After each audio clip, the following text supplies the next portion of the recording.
Her soul whispered back, "If I don't, what am I worth?" It was the same crisis that haunted Tedros. Who was he without his crown?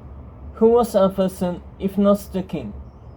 And here Agatha was, letting her own insecurities threat his every attempt to answer these questions for himself. Her heart wrenched. She had put her prince in an untenable position, not just with having to kill her to win the second test, but now having to keep secrets from her in order to do his duty and prove himself a king.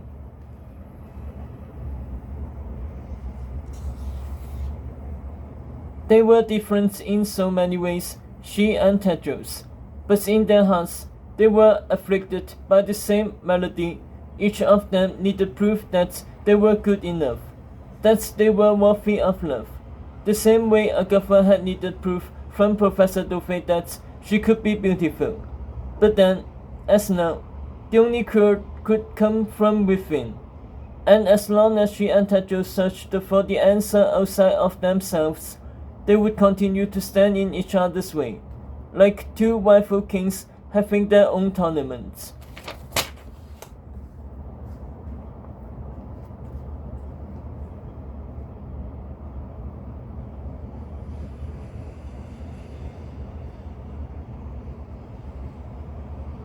Maybe that's why Arthur made this the second test, Agatha thought.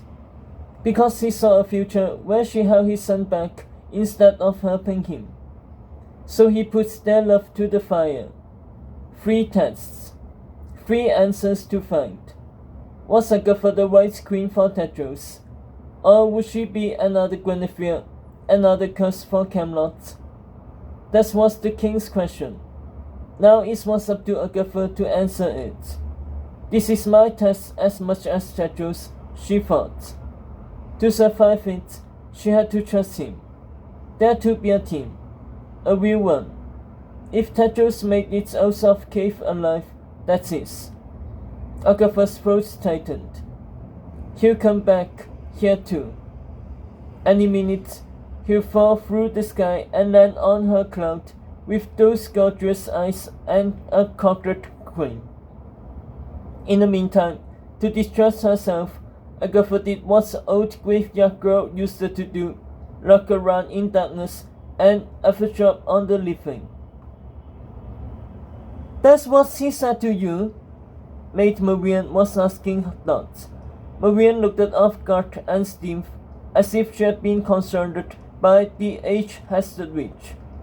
That he and your mother were love? Dot nodded. Funny to think he had loved someone else besides you, isn't it? Marian's eyes widened. Oh please, even the town fool knew Daddy was obsessed with you. Dot teased. It's why he hated Robin so much. But you were always so kind to Daddy, even with him intent on killing your true love.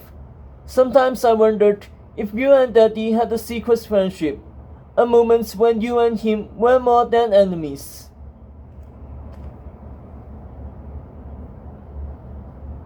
Only a moment, said Marian quietly. Your collar. The stitchings come apart. Let me fix it. Marian used the pin from her hair to reflect Dot's armor. You smell nice, Dot said. Like beer and chicken wings? Marian laughed. That's what I smelled like working as the Arrow.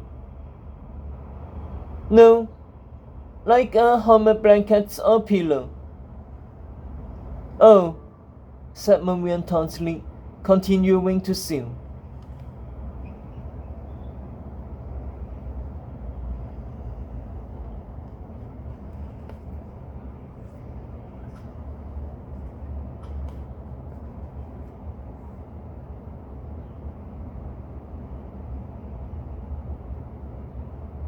Dot looked up at the Cerulean moon, made out of cheese, which Merlin took bites out of between ones of mischief. Dot's brown skin glowed under the half-eaten up. For a moment, She seemed ageless. Daddy never told me about my mother. Says she died when I was young. A few other things here and there. That she was so beautiful that good and evil both loved her. That she had a kind heart even to those who treated her poorly. That she was a good tailor. Not much more than that. But this doesn't matter, does it?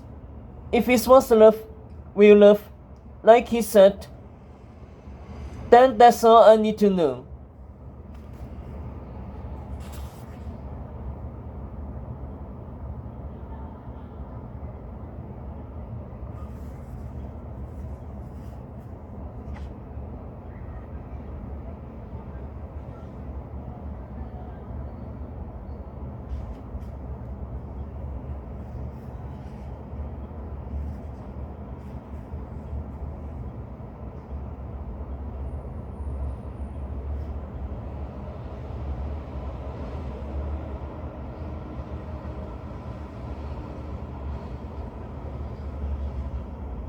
Marianne let go of Dot's collar, putting the pin back in her hair.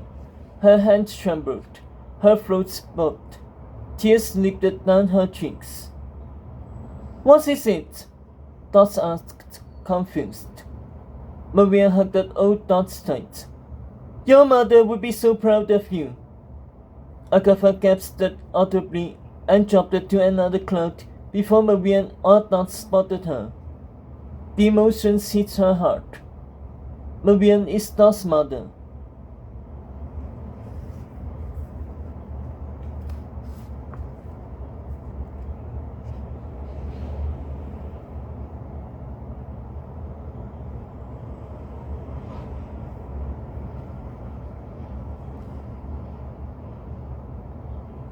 The clues had always been there, but she didn't put the pieces together until now. The way Marianne skirted tensely around Dot and her friends.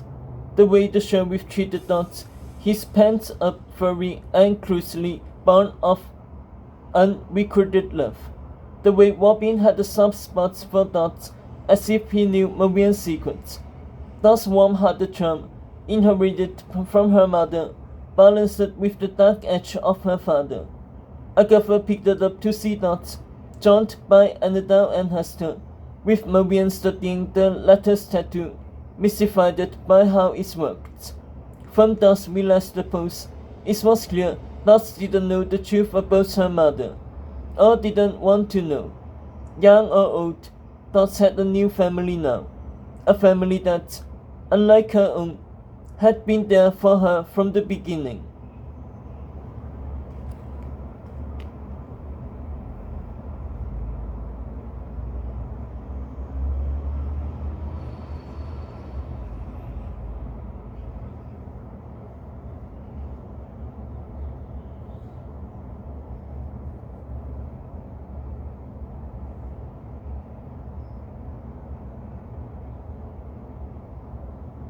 Agatha heard a loud sigh and turned to find Nicola in the shadows of the cloud.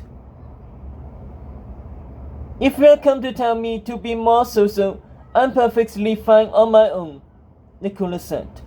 Always have been. Actually, I didn't even know you were here, Agatha started, but Nicola was already unburdening herself.